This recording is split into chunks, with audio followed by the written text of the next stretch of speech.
have been always fascinated by the question of how to facilitate curiosity, why we are curious for certain things but not the other things, why there are so many individual differences in the things that we are curious about.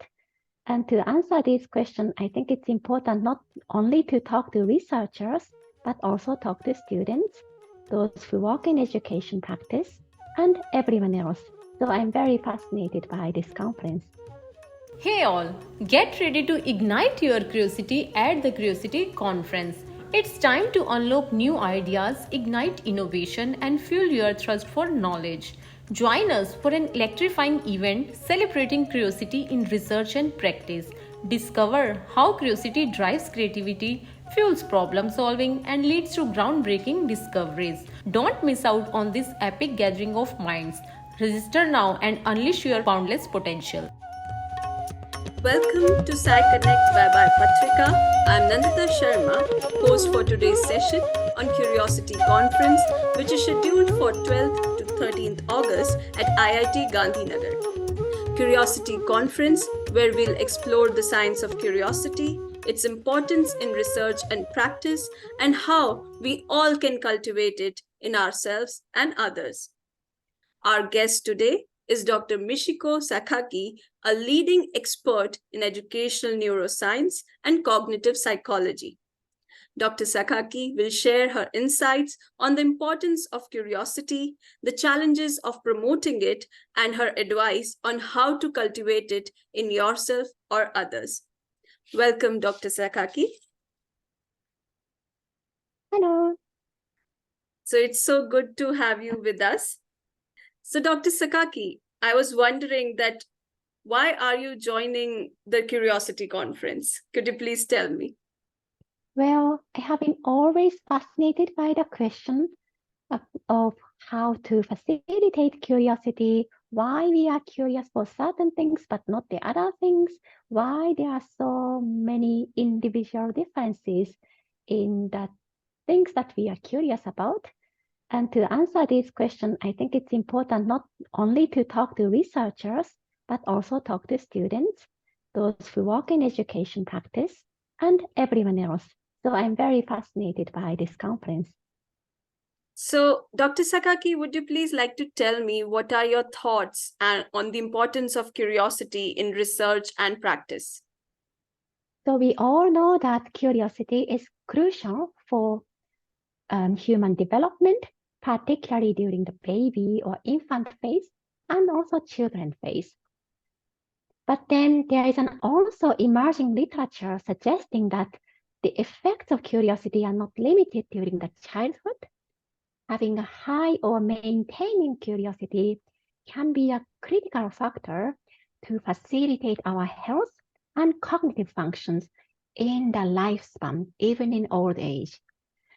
So this means that curiosity is important throughout our lifespan, and understanding the mechanisms behind curiosity in research is crucial to provide insights into many questions from those on early childhood, but also how to promote our longevity, so in old age as well. True, very true. So, what are some of the challenges in promoting curiosity that you face?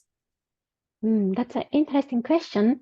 One of the challenges in promoting curiosity is that, like I said at the beginning, there are large individual differences in what people find curious. And this makes sense because curiosity is due to something we know. For example, I'm a psychologist and I have a lot of knowledge about psychology. So I might not be curious about basic psychological facts because I know them. At the same time, I might not be curious for something very complex physics because I know nothing about the complex physics. But if I talk to a friend, my friend who is a physician, he could be curious for other things. And it's been very difficult to understand or identify what each of us knows and what each of us doesn't know. So that's why it has been quite challenging to identify or understand the reason why we are curious for so many different things and so many individual differences exist. Another challenge is we don't know how to promote curiosity in a context-appropriate manner.